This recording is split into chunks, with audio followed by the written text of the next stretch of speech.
Salam alaikum. Donc, je vais donner un aperçu de ce qui se passe. Donc, j'avais promis de dénoncer le sionisme sous toutes ses formes, que ce soit au Maroc ou en France.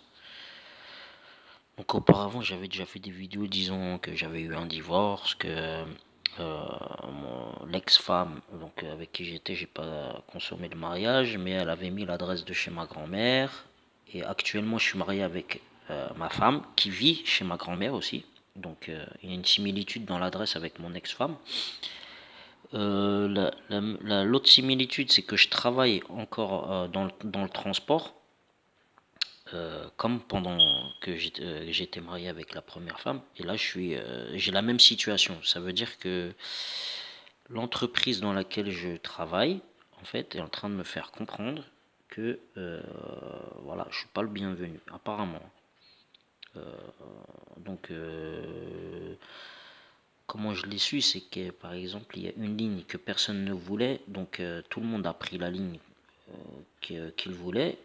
Moi, j'avais une ligne où je devais rouler dessus, et apparemment, on m'a appelé alors que j'étais en congé, j'étais à l'étranger, et on m'a changé de ligne comme ça, et alors que j'étais bien sur cette ligne.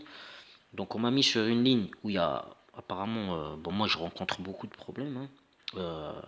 Beaucoup de problèmes, ça veut dire, c'est pas beaucoup de problèmes directs, ça veut dire par rapport à mon travail, mais par rapport à certains collègues qui font des critiques. Il y a une semaine où chaque jour, en fait chaque matin, il y avait un collègue qui me faisait une critique. Et il s'avère que cette critique-là, en fait, elle a été faussée. Par exemple, il y en a un, il m'a dit pourquoi tu gares le véhicule ici, sur cette place-là. Bah, j'ai dit que parce que si je le gare là, dans la rue, en fait, en sortant du parking, il y a un risque qu'il y ait un véhicule d'un tiers qui rentre de l'autocar. Alors, il faut qu'il reste au sein du parking de l'entreprise. Il me dit non, non, c'est comme ça. Donc, moi, j'ai rien dit. Il y a un collègue qui a travaillé à ma place. On m'a donné un repos, je sais pas, qui a été attribué.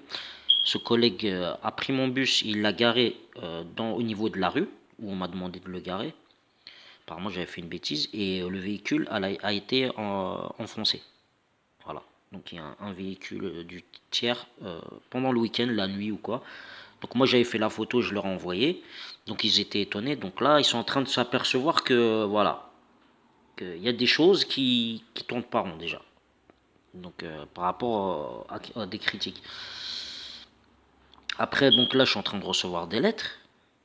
Comme m'avait fait un employeur dans le transport alors que j'étais avec voilà, ma première femme, ils sont en train de me faire exactement la même situation. Ça veut dire qu'ils sont en train de tout faire pour me faire perdre mon emploi actuellement.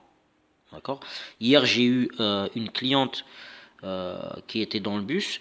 Donc j'étais derrière un véhicule de type comment dire, un camping-car. Donc le bus que j'avais, je l'ai filmé là, vous pouvez voir en vidéo.